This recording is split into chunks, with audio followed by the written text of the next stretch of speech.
మామూలుగా అందరూ కూడా అంటే ప్రజలందరూ కూడా దేవుణ్ణి మొక్కుకుంటుంటారు. దేవుడా నాకు ఇది జరగాల, మా అబ్బాయికి ఉద్యోగం రావాలా, లేకపోతే నా ఆరోగ్యం బాగుండాలా, ఇలాంటివి ఏదో కోరికలు కోరుకోవడానికి హుండీలో కానుకలు వేస్తుంటాం, ముడుపులు వేస్తుంటాం, డబ్బులు కూడా వేస్తుంటాం హుండీలోకి. కానీ ఒక ఆమె మా అత్త త్వరగా చనిపోవాల అమ్మ అని అమ్మవారి గుళ్ళోని హుండీలోకి డబ్బులు వేసి దాని మీద రాసి మా అత్త త్వరగా చనిపోవాలమ్మా అని ముక్కోరి వేసిందంట. ఈ నోటు ఆ హుండీ లెక్కింపు సందర్భంగా ఈ నోటు కనపడితే ఇది వైరల్గా మారింది. అది కూడా 20 రూపాయల నోటు మీద. అది ఏమని రాసింది కన్నడలో అంటే, తాయి నమ్మ అత్త బేగ సాయి బేకు తాయి అని.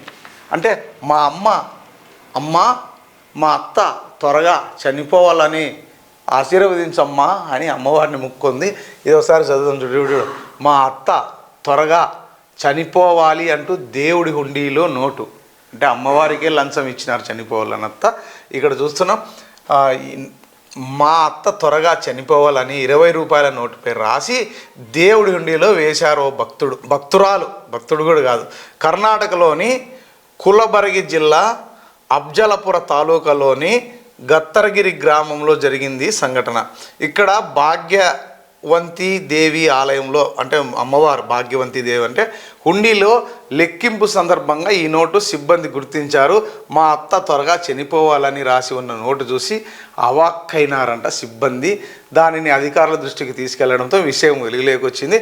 అయితే అత్తయ్య చనిపోవాలని కోరుకుంటున్నది ఎవరై ఉంటారు అన్న, అత్తయ్య చనిపోవాలని కోరుకుంటుండేది ఎవరై ఉంటారన్న చర్చ మొదలైంది. అలా రాసింది అల్లుడా లేక కోడలా అని స్థానికులు వస్తువులు కానుకల రూపంలో ఇచ్చినట్టు అధికారులు పేర్కొంటున్నారు. అంటే ఈ నోట్ వేసింది మా అత్త చనిపోవాలని రాసింది కోడలా లేకపోతే అల్లుడా? నాకు తెలిసి అల్లుడే ఉంటాడేమో అనిపిస్తుంది. ఈ మధ్యకాలంలో అత్తలతో ఇబ్బంది అయిపోతుంది. ఎందుకంటే కూతురికి అన్నీ లేనిపోనివన్నీ చెప్పించి అల్లుని మీద కుసిగొలుపుతున్న సందర్భాలు ఎక్కువ ఉన్నాయి ఈ మధ్యకాలంలో. నాకు తెలిసి ఎవడో ఆ పెళ్ళాం టార్చర్ భరించలేక పెళ్ళాం మంచిదేంటది అత్త గోకూతా ఉంటుంది పెళ్ళానికి నేర్పించి, ఉన్నివి లేనివి మీ అత్త మామను దూరం పెట్టు, మీరు పక్కన ఉండండి, మీరు ఏదో విడిపోయి సంసారం పెట్టుకోండి, లేకపోతే మీకు ఈ ఆస్తులు అడుగు, మీకు ఇవ్వడుగు అని ఈ అమ్మలు అంటే కూతుర్లకు నేర్పిస్తుంటారు. ఆ టార్చర్ తట్టుకోలేక ఒక అల్లుడు రాసిన నోట్ అనుకోవచ్చు మనం.